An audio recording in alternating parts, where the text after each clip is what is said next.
Allez, bonjour à tous, ou bonsoir à Eh ouais. tous, et bienvenue dans Beats, épisode numéro 189. On va faire un retour sur ce qui s'est passé lors du keynote c'était quoi, c'est Far Out ou un truc comme ça, Far Ouais. Out.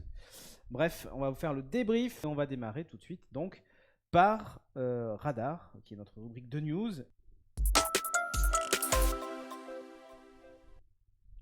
Keynote Apple et en fait ils l'ont dit direct. On va parler de 3 produits. C'est ça, c'est une des premières fois qu'ils annoncent en fait tout ce qui va être dedans. Ouais, c'est ça. C'est salut, le sommaire, c'est. Voilà. On va parler de 3 produits ce soir, évidemment. Ils ont dit l'Apple Watch. Dans l'ordre, c'était Apple Watch, AirPods et iPhone. Évidemment, ils gardent l'iPhone à la fin, c'est le bouquet final. C'est ça, pour être sûr que tout le monde écoute avant en fait. Exactement. Du coup, nous, on va pas faire dans le même ordre, puisqu'on va faire Apple Watch, iPhone et AirPods Voilà. pour revenir là-dessus. Alors, on n'est pas du tout hypé par les mêmes choses, Bertrand et moi. C'est bien, on se complète. On se complète. Et on va démarrer tout de suite par l'Apple Watch série 8. Eh oui. Bon, Apple Watch série 8. En gros, la différence avec la série 7, les différences. Ah ben tu peux jouer au jeu des 7 différences parce qu'il y en a peut-être moins de 7. Hein. Alors, il y a, quand même, il faut le dire, la température. Oui. Le fameux capteur de température qui débarque.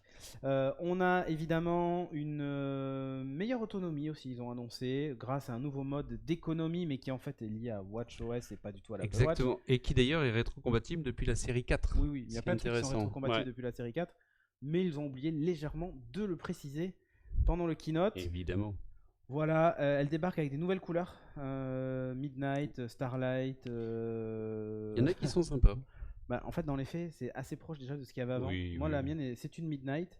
Donc, bon, elle est noire, quoi. Elle est beaucoup plus noire que celle qui était en. Comment ça s'appelait Spatial Grey ou je sais plus. Ah oui, Space Grey. Space Grey, ouais. ça, Space Grey. Exactement. Qu'est-ce qu'elle a? Elle a maintenant des nouveaux capteurs qui lui permettent de faire de la détection de crash, etc. Le fameux Low Power Mode, en gros. C'est un mode pour ceux qui en avaient marre d'aller dans les options pour désactiver l'écran Always On. Puisqu'en gros, ce mode-là va essentiellement désactiver le mode Always On et il va arrêter de prendre votre rythme cardiaque toutes les 5 secondes. Voilà.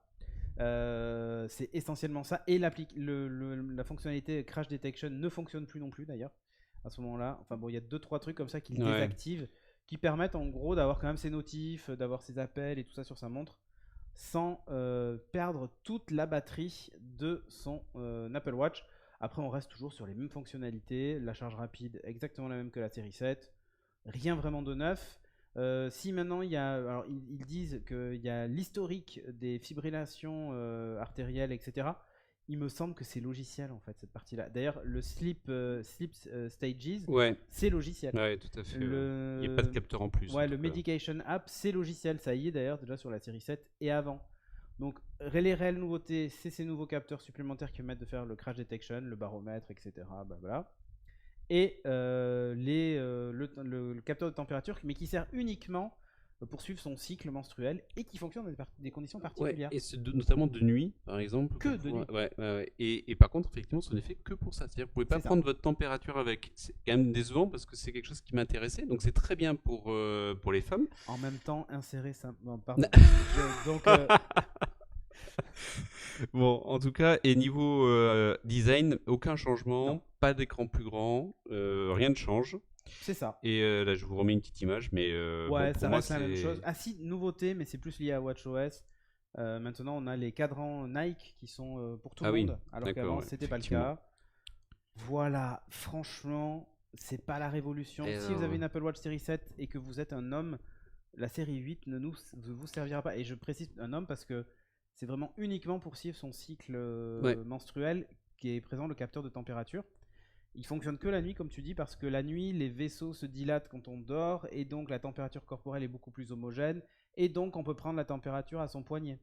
En journée, on ne peut pas, pour différents facteurs, et il détecte des variations de 0,1 degré Celsius, ce qui est suffisant en fait pour détecter ce truc-là, enfin, les cycles, etc., les périodes d'ovulation. Et il faut savoir qu'en plus, ils ne se servent pas que du capteur de température, ils se servent aussi du rythme cardiaque, de tout un tas de choses qui font que avec un petit algo, ils arrivent à prédire à peu près le moment où vous ovulez. Donc voilà, c'est tout. Donc, si, on peut parler d'un truc quand même. Il y a une grosse différence. Le prix. Le prix, il fait mal. Ah maintenant, c'est pas compliqué. Hein. On a rajouté, si je dis pas de bêtises, On est passé de 429 à 499 pour la version de base de la montre, donc la 42 mm du coup. Et la 45, c'est le même principe. Moi, je crois que j'en ai pour 650 dans ce que je regardais pour l'entrée de gamme. Celle sans cellulaire, voilà. etc. Avec le cellulaire à 650, par contre, avec le cellulaire, mais l'entrée de gamme, c'est-à-dire, c'est pas avec un bracelet acier ou autre, c'est vraiment juste de l'aluminium. C'est extrêmement cher. C'est très très cher. Mais on reparlera de l'intérêt du cellulaire après. Mais pour moi, en fait. Moi, je voulais changer cette année parce que j'ai la série 5 au poignet et j'avais vraiment envie de faire évoluer et j'étais prêt. Pour moi, j'ai acheté, pour le coup, j'achète pas la 8 et je vais acheter la 7, mais une 7 cellulaire. Parce que j'en ai pour. Parce que moi, je prends toujours les cellulaires. Aujourd'hui, elle est à 500 € sur Amazon. Ok. Ça fait 150 € de moins et j'ai la même montre parce que pour moi j'ai les mêmes fonctionnalités. Oui, non, mais donc je ne prendrai pas la 8 et idéalement j'aimerais bien prendre une modèle d'occasion parce que je préfère quand je peux quand je peux plutôt prendre en collectionné. Sinon en neuf je l'ai vu à 500 € sur Amazon, mais faut foncer quoi. Oui, là, enfin honnêtement, si vous devez changer de montre pour prendre une Apple Watch, la série 8, à moins que vous vouliez vraiment absolument suivre votre cycle menstruel, c'est hors de prix en fait. Sur des périodes de la vie, ça peut être vraiment intéressant, non, bien notamment sûr. pour avoir les enfants ou autre, voilà. Donc ça peut se justifier, mais ça reste quand même limité. Ça reste extrêmement cher pour uniquement cette fonctionnalité, donc voilà. Il y a une nouvelle puce dedans, S8, etc. L'Apple Watch SE, on en parle très rapidement. Ouais. Mais en gros, c'est la même que la précédente avec une puce un peu plus rapide, 20% de rapidité en plus. On enchaîne avec le gros morceau qui est l'Apple Watch Ultra. Donc là, il y a vraiment des nouveautés. Ouais. C'est bête, mais sur les précédentes, c'est vraiment un update qui n'est pas non plus incroyable. Et l'Apple Watch Ultra, en fait, donc c'est celle qui, la rumeur disait qu'elle s'appellerait Pro. Je vous mets des petits visuels. Hop. Allez, hop, vas-y, montre-nous à quoi ça ressemble. Voilà. Donc attention, parce que le bouton est quand même en International Orange. Ouais, c'est toujours des noms extraordinaires. Ah ouais, mais apparemment c'est une nomenclature bien spécifique. Donc voilà, en gros, la montre est beaucoup plus grosse puisque c'est une 49 mm. Donc autant vous dire que c'est un engin d'une certaine taille. Elle existe en 3 versions. Alors, en fait, c'est exactement la même à chaque fois, c'est la même montre. Sauf qu'en fait, il y a la version avec le bracelet Alpine, celle qui est le bracelet orange, avec une espèce de mousqueton pour l'accrocher, etc.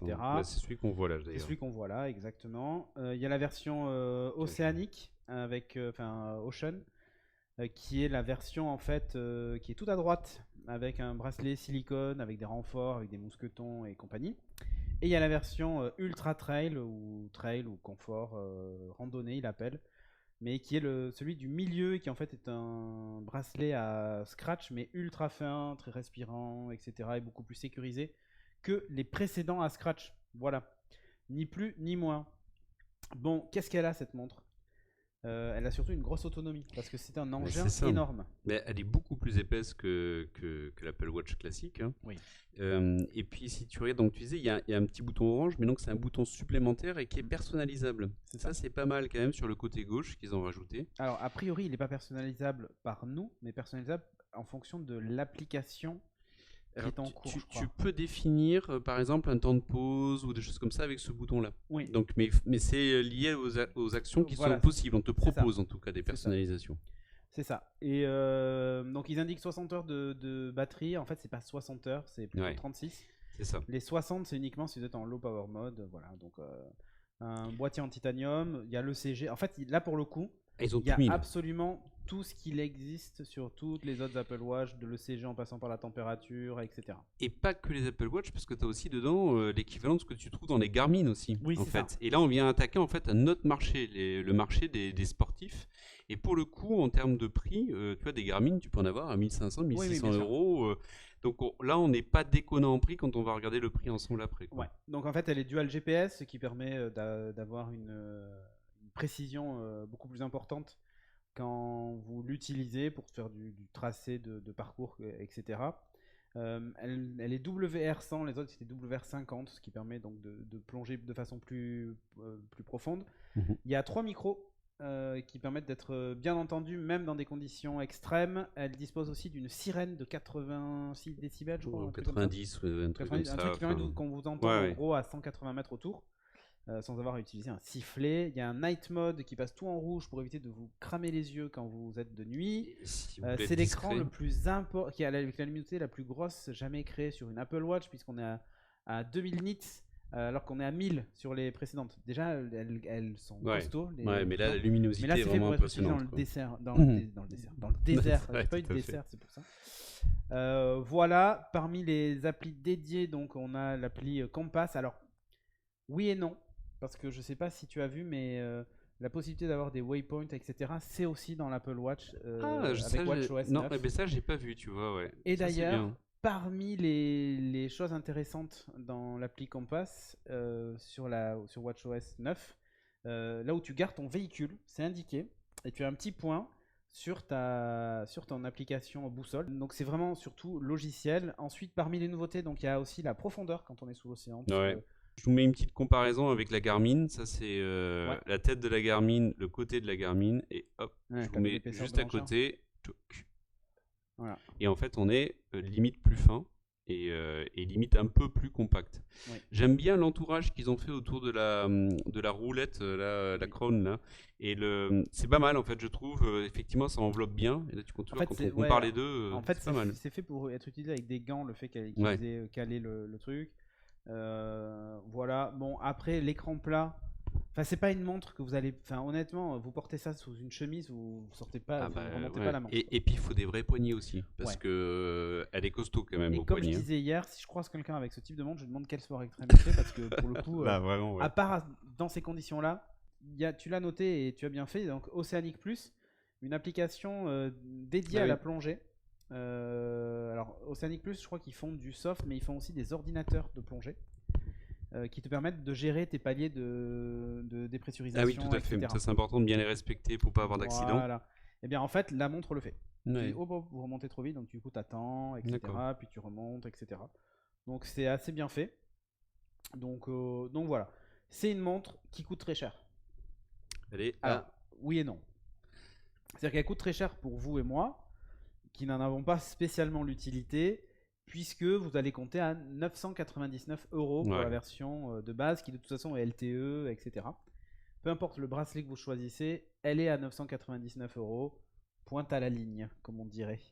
Mais c'est cher. Côté de ça, si tu compares une montre de la même catégorie, un type Garmin, bah t'es dans les 9. Il faut vérifier les fonctionnalités exactes. Tout à fait. Mais t'es dans les 1000, 1600. Voilà, c'est des montres qui en général valent entre 1000 et 2000 €.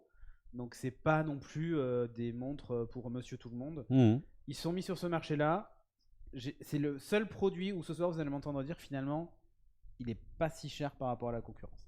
Ils sont plutôt bien positionnés. C'est le seul moment où je vais dire ça. Après, je suis pas assez spécialisé pour pouvoir vraiment bien les comparer avec la Garmin et pouvoir vraiment faire un bench.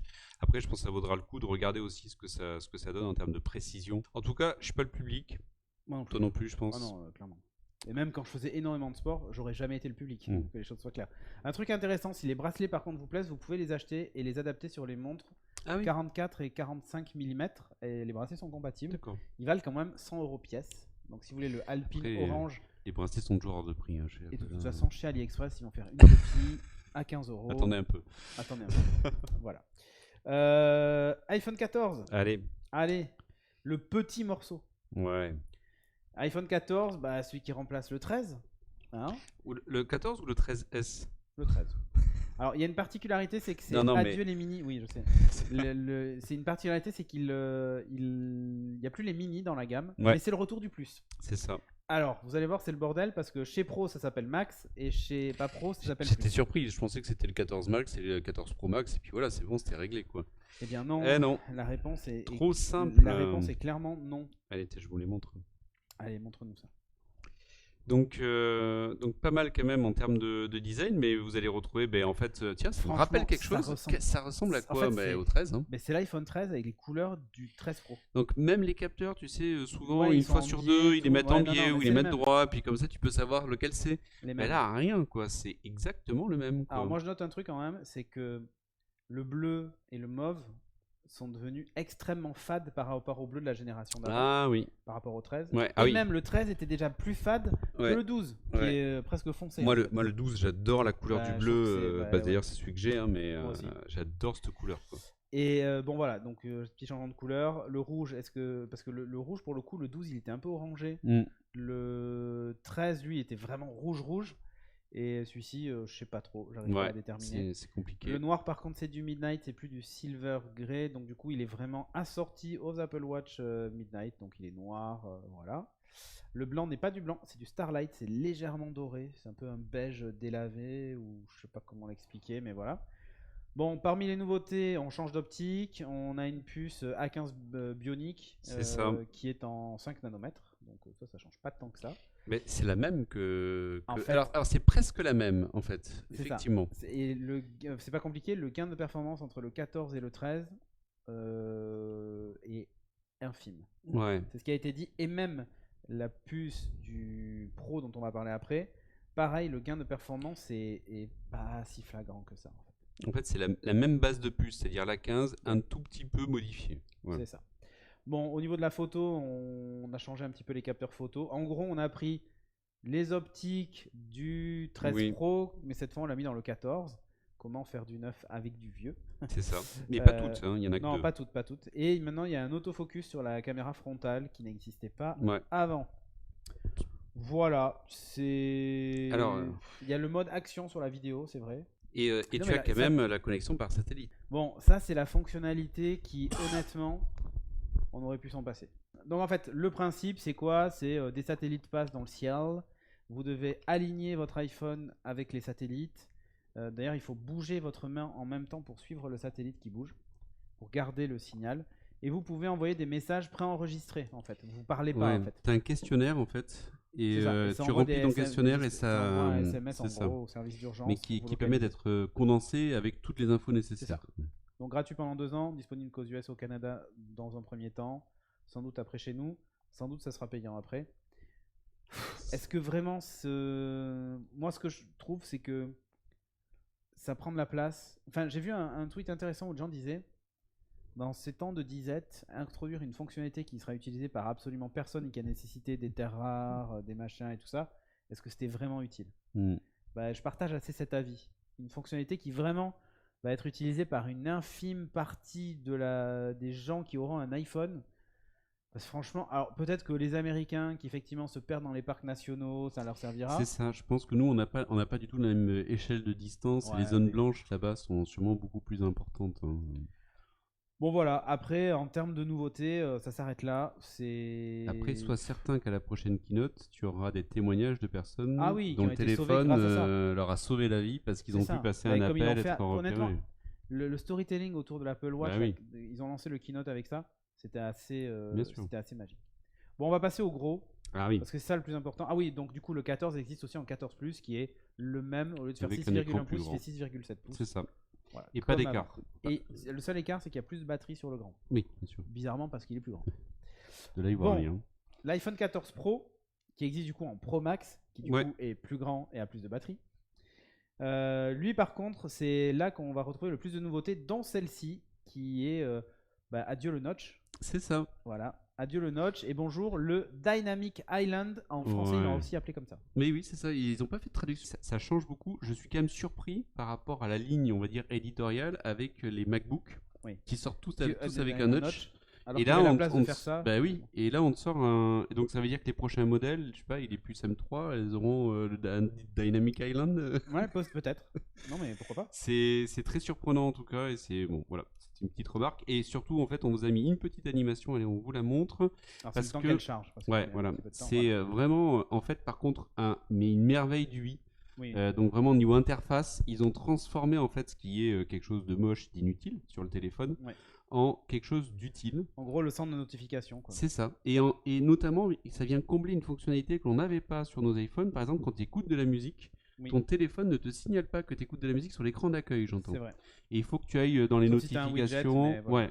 Et il faut que tu ailles dans les notifications ou que tu éteignes ton téléphone et que tu l'allumes pour le voir en fait et voir que tu écoutes de la musique ou que tu as une vidéo en fond. Et là, par contre, c'est super. Et en fait, ils ont fait en sorte comme si c'était une petite zone sur laquelle on va aller et on va venir déplier, avoir des zones d'action dessus. Ouais, c'est ça. C'est hyper bien trouvé. Mais vraiment.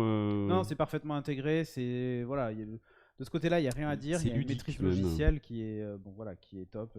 Les petites animations, etc. C'est vraiment bien. Après, si vous vous posez la question sur la taille de la pilule de Dynamic Island, en fait, c'est globalement la même largeur que les notches d'iPhone 13. Voilà, qui avait été réduit en largeur. Bah, là, on gagne quasiment rien. Ouais. Et par contre, on gagne une petite bande en haut d'écran qui sert pas à grand chose, mais qui graphiquement, en tout cas, est sympa.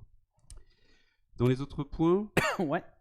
Tu veux parler de quoi? Tu veux parler de la photo, du A16? Tiens, t'as raison. Voilà, je mets les... On va parler photo. Donc cette fois, on a pareil, toujours le téléphoto x3 qu'on retrouvait aussi sur l'iPhone 13 Pro. C'est surtout le capteur principal qui a une particularité, c'est qu'il ouvre très grand. Et surtout, en fait, il a la possibilité de faire des fusions de pixels pour capter beaucoup plus de lumière en basse luminosité. Donc c'est ça l'intérêt. C'est un 48 mégapixels de base. Au lieu de 12. Au lieu de 12, mais donc, quand vous faites l'espèce de mix de pixels pour obtenir plus de luminosité, il prend des photos en 12 mégapixels. C'est ça. Donc elles perdent en taille, par contre elles gagnent en lumière, etc. Donc ça permet de faire de la photo low light plus efficace. Qu'est-ce qu'on a d'autre? Toujours l'ultra wide, ça change pas vraiment. Vous pensez upgrader vous deux ou pas? On va s'en parler. On en parle juste après. Tu vas voir. Quoi d'autre sur les capacités photo? Donc oui, ils ont mis à jour l'algo, ils ont mis à jour le flash aussi avec 9 zones qui permettent de personnaliser le flash en fonction de la situation, etc. Donc pourquoi pas, toujours la présence du lidar aussi qui permet de faire... Tu as un mode macro qui devrait être 3 fois plus efficace en basse lumière, donc c'est de l'optimisation, tout ça. C'est essentiellement beaucoup d'optimisation sur la partie photo. On a le mode vidéo aussi qui évolue avec toujours cette stabilisation action cam incroyable. Et le mode cinématique qui maintenant fait du 4K 30 ou 24 images. Oui, c'est juste. Maintenant c'était du 1080p. Il faut en avoir. Quand est-ce qu'on s'en sert quoi, voilà. Toujours pareil. Voilà. Mais la fois où on va s'en servir, on est content de l'avoir. Exactement. Tu regardes d'un point de vue large, voilà. Voilà. Donc en gros, on retrouve l'écran ProMotion, ça ne change pas. Le Ceramic Shield, ça ne change pas, c'est depuis le 12. Il y a aussi la détection des crashs. Donc voilà. Comme le Emergency SOS via satellite, voilà. Le Always On Display, si on n'en a pas parlé, qui arrive. Le truc qui pour moi est avec totalement les versions inutile. Bêta. Hein. C'est totalement inutile pour moi, surtout qu'en plus c'est un Always On qui ne laisse pas que les widgets, etc., mais qui en gros laisse aussi le fond d'écran. Et certaines notifications. Certaines notifications, en fait, on passe en 1 FPS versus le 30, 60, 90, 120 qu'il est capable de faire. Moi j'ai un problème vraiment avec ça. C'est-à-dire qu'ils font du greenwashing dans tous les sens, avec c'est de l'aluminium recyclé, c'est nani, c'est nana. En termes d'économie d'énergie, ça me saoule. Il faut savoir un truc, c'est qu'ils ont aussi amélioré la batterie. Donc fatalement, ils ont gravé en 4 nanomètres la puce. En fait, on se dit, ok, c'est cool 4 nanomètres, donc on gagne en puissance. En fait, on gagne surtout en autonomie, puisqu'ils n'ont pas trop forcé sur la puissance. Et c'est cette autonomie en plus qui en fait est grillée par le Always On Display. Oui. Alors que, si tu l'actives, après tu n'es pas obligé de l'activer. Franchement, ils te font la pub dans tous les sens, le truc qui va être activé par défaut, tu vois. Ah bah oui, bien sûr. Voilà, qu'est-ce qu'on a d'autre? Oui, c'est vrai que l'ultra wide maintenant est en 12 mégapixels, donc ça c'était pas le cas avant. Ouais. Le nouveau Photonic Engine aussi qui permet pareil de faire des photos plus rapidement. Voilà, il y a pas. Ah si, il y a un mode x2 dans le zoom qui n'existait pas. Ouais, alors ta nouvelle puce aussi qui est gravée maintenant en 4 nanomètres au lieu de 5. Je reviens un tout petit peu dessus sur ça. On s'attendait potentiellement à du 3. Ouais. Et en fait, ils sont à 4. Donc ça veut dire que ça sera une génération plus tard sur le 3. Donc on verra dans 1 ou 2 ans l'arrivée. Mais en tout cas, ils sont passés sur du 4. Et ça, c'est important. C'est exactement la même architecture Big Little avec 2 high performance et 4 low performance que le A15. Honnêtement, il y a déjà des premières indications de ce que ça vaut en termes de perf. Et on est ultra proche de ce qui se faisait en fait déjà sur le A13. Oui. De ce côté-là, c'est un poil décevant. Le 14 nanomètres, il est là essentiellement pour l'autonomie finalement 4, et permettre le Always Always On. En fait. Bon, et nouvelle couleur, violet intense, machin, etc. On va toujours jusqu'à 1 Tera de stockage comme l'iPhone 13 Pro. Voilà. C'est tout ce qu'on avait à dire sur cet iPhone-là. Finalement, c'est... Peut-être qu'il est présenté, en tout cas. Peut-être qu'on verra après. Mais mais réellement, là, versus un 13 Pro, même un 12 Pro, il y a le Dynamic Island qui est la feature qui te fait « Ah ouais. » mais ça s'arrête là. Bah oui, mais c'est bête, hein, mais ça joue. L'Always On Display, moi c'est vrai que souvent en fait, j'appuie sur mon téléphone pour voir l'heure ou autre, même si j'ai une watch avec Always On Display. Voilà, tout à fait. Mais c'est pas grave parce que t'as pas la même chose. Après, c'est peut-être des réflexes, des tics ou autre. Hein, ouais, ça veut dire que sur ta table de chevet, tu vas devoir le retourner parce que sinon il est allumé. Ouais, je pense pas que ça sera gênant. Mais non, mais c'est à voir, t'as raison. Il faut voir. Mais en tout cas, moi je trouve qu'il était pas mal. Après, là vraiment, je me rends compte, tu vois, on est parti en vacances. D'ailleurs, on le verra dans mon sac. Dans mon sac, il n'y a pas d'appareil photo. Voilà. Donc, on a fait toutes les photos au téléphone en vacances. Et je me suis dit, quand même, c'est vrai que pour le coup, avoir un téléobjectif, en tout cas, une capacité de pouvoir zoomer davantage avec soi, dans la mesure où il n'y a pas d'appareil photo, ça serait pas mal. Et donc, je me suis dit, cette année, je passerai sûrement sur un pro. En raison de ça, principalement, et après à voir pour le reste. Surtout et là, le Dynamic Island qui te fait la petite pilule, là, moi, elle passe très bien en tout cas. Pour moi, quand la carte bancaire va passer. Et bien justement, tu vois, c'est un choix. Je pouvais pas prendre et la Watch et le dernier iPhone. Et bien je préfère prendre la Watch de la série précédente. Et, tu changes quand même et ta Watch et ton phone. Cette année, ouais. Oui. Okay. Ben, après la Watch, elle avait 3 ans. Moi, je t'avoue que moi j'ai changé ma watch l'année dernière parce que j'avais une série 4 qui était morte. Cette année je ne changerai pas de téléphone. Une année de plus en fait. J'ai le 12 et il va très bien. T'attends l'iPhone USB-C? Pas du tout. En fait, j'attends surtout d'avoir un vrai truc qui va vraiment me servir. C'est-à-dire que mes photos elles fassent 48 millions de pixels ou 12. De toute façon je les imprime pas.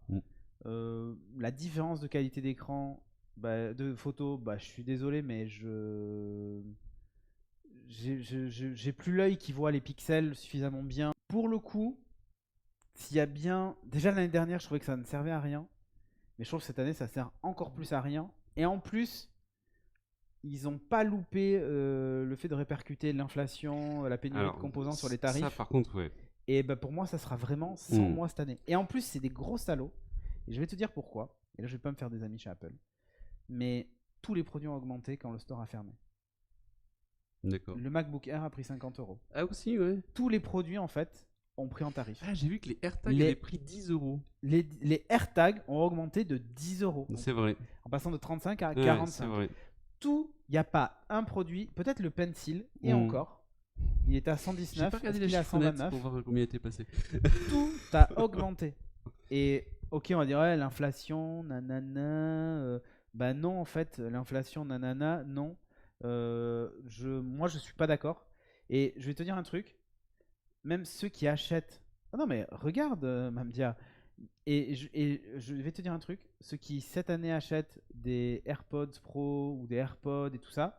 En fait, j'ai envie de dire, il fallait l'acheter le 6. Ben oui, ouais, tout à fait. Parce que la différence de prix, elle n'est pas minime en fait. Je vais te dire autre chose sur les prix. Donc là, le Pro, il passe à 1300 et quelques, 350 je crois, pour le prix de démarrage. Donc là, on step up pas mal. On est à 1000 sur le... Comment? C'est à quel prix l'iPhone 13 de base? Parce que d'habitude, quand ils sortent un truc, la génération d'avant perd 100 balles. Ouais. Bah, il est à 909€, comme le jour de la sortie. D'accord. Il n'a pas bougé. Ça, c'est simple.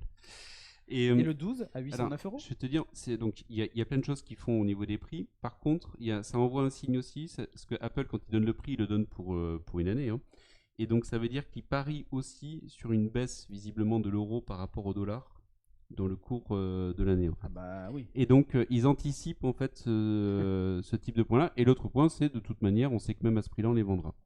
Donc voilà. Mais ça veut dire aussi qu'ils font aussi des paris là-dessus parce qu'aujourd'hui l'euro et le dollar se valent plutôt pas mal et ils pensent que visiblement l'euro va baisser pour pouvoir faire une compensation à ce point-là. Moi, le truc que je me dis, c'est qu'il n'a jamais été aussi temps que de faire tenir en longévité ses produits. En fait. C'est-à-dire que moi là, je suis à 86% de batterie. D'autonomie restante sur la batterie, machin, là, l'usure. Quand je vais arriver à 80, je vais aller changer ma batterie et j'aurai 100%. et comme ça, je me poserai pas de questions. Et en même temps, c'est écolo. Tu vois, je suis à 86 de ma capacité max. Mais il tient, hein. Regarde là, tu vois, il est 21h. Je l'ai pas chargé de la journée, il me reste 32%. Bon, voilà. Et pour moi, il est hors de question. Et un, c'est un bon geste pour la planète. Et de deux, enfin, je peux pas me permettre de mettre 1300 balles dans un téléphone pour avoir un Dynamic Island, quoi. En tout cas, aujourd'hui, l'inflation que l'on a fait clairement se poser des questions et des bonnes questions sur le cycle de renouvellement matériel, parce que quand même les prix se retrouvent clairement à augmenter, on le voit partout, hein. Et ça va être comme ça toute l'année, et ça va être comme ça l'année d'après, et ainsi de suite, hein, parce que là, on est quand même parti pour. Ah oui, mais enfin là, en l'état actuel, il n'y a aucun produit qu'il faut acheter. Et donc les reconditionnés sont quand même de plus en plus intéressants. Ouais, mais par contre, c'est hyper intéressant de voir à quel point quand Apple te reprend ton ancien téléphone, par contre, lui, le prix ne prend pas en inflation. Ah non. Un iPhone 12, c'est 349 €. C'est impressionnant. Avant le mois de septembre. Et après le 7 septembre, c'est toujours 349 € en fait. C'est même un petit peu moins. Je crois que c'était 379, c'est passé à 349. Parce que forcément, le 14 est sorti, du coup, le 12, il a perdu en valeur.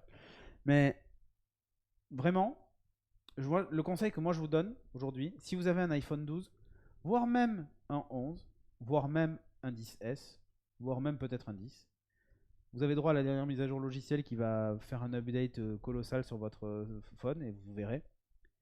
Si vous n'avez pas de problème de batterie, ne bougez pas. Si vous avez un problème de batterie, changez de batterie. Mais il est temps de ne pas changer en fait. Si vous êtes sur Android et vous voulez acheter un iPhone, évidemment je ne vous conseillerais pas d'acheter un iPhone 12 ou 13. Prenez évidemment les derniers modèles, comme ça vous êtes sûr de le garder un moment.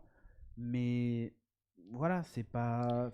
Le cycle de changement de mobile pour moi maintenant, c'est 3-4 ans. Je conseille quand même de partir des modèles qui avaient le MagSafe, parce que c'est quand même vraiment 12. Un plus. Voilà. Ouais, c'est vrai que c'est un plus. À partir du 12. Voilà. 12, 13, 12 14, est très bien, mais 12 est très bien. Mais voilà, tiens, Moriarty le dit, vaut-il mettre mieux 1350 € tous les 3 ans ou 456 € sur un Android tous les ans? Moriarty, moi je partage avec toi le fait de, effectivement, vaut mieux faire un investissement qui te dure 3-4 ans, voilà, sans souci. En tout cas, je pense que pour la planète, c'est mieux. Ah, mais très clairement. Enfin, voilà. Donc, c'est bien, il pousse pas à la consommation. J'ai envie de te dire, entre le prix et le fait que ça évolue pas. Alors, ouais, il y a Vocani qui nous demande est-ce qu'on est sûr d'avoir l'USB-C l'année prochaine? C'est tout le débat. Mais il y a l'Europe à légiférer. Et donc, il y a un délai max que doivent respecter tous les constructeurs pour pouvoir proposer leurs produits. Donc, cette année, ça l'est. Mais normalement, l'année prochaine, les constructeurs sont obligés. À partir de janvier, les nouveautés, c'est ça. Voilà. Mais ils sont pas obligés de proposer l'USB-C. Oui, c'est ça le point. Ils peuvent faire supprimer la charge filaire et passer que en sans fil. C'est ça. Mais ça serait anti-écologique. Mais c'est ça. Voilà. C'est exactement le point. Et c'est ça qui me fait un peu peur. C'est qu'on aille là-dessus. À voir. Après, à voir pour la maintenance aussi. Parce que les téléphones sans accès. Déjà, il n'y a plus de carte SIM aux États-Unis. C'est que de l'eSIM, double eSIM. Bon, pourquoi pas. Perso, je suis sur Android et je vais passer sur iPhone. Au vu des tarifs, je reste sur Android. Ah bah ouais, Lord Dark là, c'est un peu compliqué. Oui. Après, tu as de la mise à jour. Les tarifs chez Samsung sur les modèles haut de gamme sont pas du tout donnés non plus. Hein. On est quand même sur de l'équivalence. Même leur modèle, alors c'est pliant, mais les flips, ils sont aussi chers hein, quand même. Oui, ils sont assez chers. Bon. Et les Fold. Donc voilà, moi mon conseil, je vous dis vraiment, c'est faites l'impasse cette année, sauf si vous avez un vieux tromblon et qu'il faut changer. Mais honnêtement, moi je suis pas convaincu comme toi. Toi tu vas sauter. C'est pas sauter. Arrête, quand t'es arrivé, mais si moi le Dynamic Island, non, mais ça m'a fait de l'œil. Ça m'a envoyé du rêve. Donc, je trouve que c'est pas une raison suffisante le Dynamic Island. Moi c'est l'appareil photo. Vraiment. Ouais. Donc moi c'est le point. Après, j'aimerais voir tes photos de vacances. Ma réflexion entre le 13 Pro par contre et les 14 Pro, là je te l'accorde. Tu vois, prendre un 13 Pro serait beaucoup plus pertinent en termes de coût. Et là, c'est le petit Dynamic Island et le Windows Display qui me fait dire ah bah tiens, prends plutôt le 14. Mais là, c'est du plus. Ouais. Je suis d'accord, c'est pas. C'est aussi c'est pas éco-friendly, Bertrand, je te le dis. Il faut faire des économies. Il a dit notre président. Notre président a dit l'abondance, c'est fini. Tu peux avoir le Always On Display, par contre, il faut couper le Wi-Fi la nuit. Ouais, alors là, ça devient compliqué. Mais tu peux aussi couper le Wi-Fi et le Always On Display. C'est ça. Tu vois, tu peux faire les deux. Moi, je trouve perso que le Always On Display, c'est ça pouvait s'entendre il y a quelques années quand on se disait bon finalement l'énergie on s'en bat les voilà, mais là en fait ça s'est se poser des questions sur tous nos appareils en veille etc. et se dire toute la journée mon téléphone son écran est allumé. En plus je suis même pas certain que ce soit vraiment très bon pour les composants de manière générale. Voilà, always désactivé. Bah, comme moi, mon Apple Watch elle a le always on display et en fait elle est always désactivée. Faut vraiment voilà. Bref, après chacun voit midi à sa porte, mais voilà. Les AirPods Pro. Allez, go. Oui, t'as mis. Ouais, ça y est. Ok, AirPods Pro, bah, vous prenez les AirPods 1, vous mettez une puce H2 à l'intérieur et vous avez peu ou prou la même chose. Les embouts XS qui n'existaient pas. Ça c'est pas mal pour adapter. S'il y en a qui avaient des soucis pour pouvoir adapter sur les oreilles, je crois qu'il y en avait que 3 avant. C'est ça. Donc, LMS. ça permet comme ça d'avoir le XS en plus. Tout le monde peut en profiter. Pas mal. Parmi les nouveautés, le boîtier qui dispose d'un haut-parleur, ce qui permet de le faire sonner. Ça c'est très pratique. Il inclut une fonctionnalité AirTag. Ouais. Donc on peut le localiser, y compris comme les AirPods. Il peut mettre une Dragon également maintenant. Il charge aussi sans fil avec le chargeur de l'Apple Watch magnétiquement. Alors c'est celui de l'Apple Watch, je me posais la question parce qu'il semblait plus petit que celui de l'iPhone. Et c'est celui de l'Apple Watch. C'est écrit en haut à droite. Ah, mais tu vois, j'ai pas vu. Voilà. Ok, nickel. Donc, ils ont plus d'autonomie grâce à la nouvelle puce et parce qu'en fait il y a le fameux Bluetooth 5.3 qui permet d'économiser encore de l'énergie. L'audio spatial personnalisé, guess what, ça existe déjà sur les AirPods Pro actuels. Quand j'ai mis la bêta, ils me l'ont fait configurer. Exactement, donc c'est pas vraiment nouveau, mais ils te le vendent comme un truc nouveau. Le 48 kHz sur le SharePlay, c'était pas le cas jusqu'à maintenant.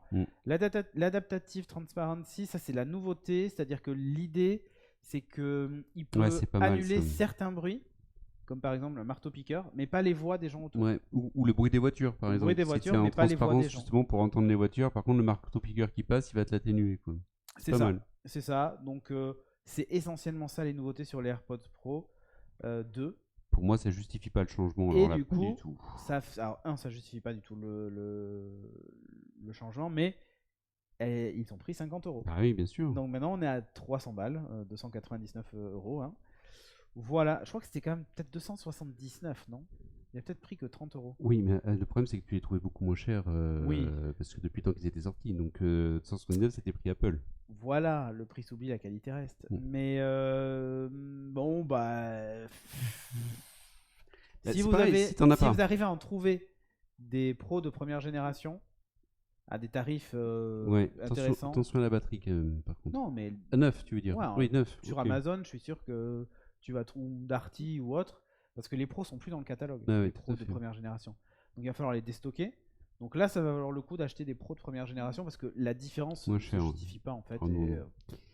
J'avais espoir que pour le lossless, là, que ça puisse se jouer. Après, ils ont un changement de Bluetooth, et puis c'est ce qu'on a aussi sur les iPhone 14. On l'a pas cité, mais donc c'est quand même mieux. Bluetooth 5.3. Ouais, c'est ça. Et bon, c'est un petit peu mieux, mais toujours pareil, ça c'est des petits plus dans des cas particuliers. Ouais, donc qui ne justifie pas un changement ou un truc du genre. Bon, donc toi tu prends rien? Eh ben non, moi rien du tout. Rien ne. Enfin, c'est des évolutions, tu vois. Mais par rapport à ce que tu as déjà. Ah non, mais moi, no way, je change pas. J'adore mon iPhone 12. Je vais le traîner encore très longtemps. En plus, il est comme neuf. Donc, si je l'avais pété ou je sais pas quoi, et encore peut-être j'aurais fait réparer. Mais non, je vais changer la batterie quand je serai à 80%. Mais interdiction formelle de changer. Et pareil pour la Watch. Jamais j'achèterai une Ultra. Et puis moi, j'ai une série 7. Donc, avoir un capteur de température pour l'ovulation la nuit, ça ne servira pas. Voilà. Donc, Keynote, si on fait le bilan, moi je trouvais que c'était pas décevant parce qu'il y a quand même des nouveautés. On voit vers quoi Apple veut aller. Il y a. En fait, le problème, c'est que j'ai l'impression qu'ils sont maintenant devenus quasiment intouchables. Ouais. Non, et après, la keynote, encore une fois, on n'en a pas parlé, mais la qualité de prod de la keynote, c'est toujours quand même assez extraordinaire. Moi, j'adore. Oui, c'est hyper bien fait. La mise en scène, le storytelling, etc. J'aimerais bien qu'il y ait du live aussi un peu de temps en temps, mais là, c'est tellement propre, ça s'enchaîne tellement bien. Vraiment superbe. Mais j'aime bien ce format aussi parce que ça traîne pas en longueur, etc. C'est ça. Honnêtement, j'attends juste iOS 16. Le reste, j'ai pas d'intérêt à changer de setup. Non, mais clairement. Voilà, c'est une itération de plus. En même temps, on vient pas trop les chercher, donc du coup, ils sont un peu tranquilles à se reposer sur leur laurier. Leur écosystème est tellement bien fait que de toute façon, ils gardent captifs tous leurs utilisateurs.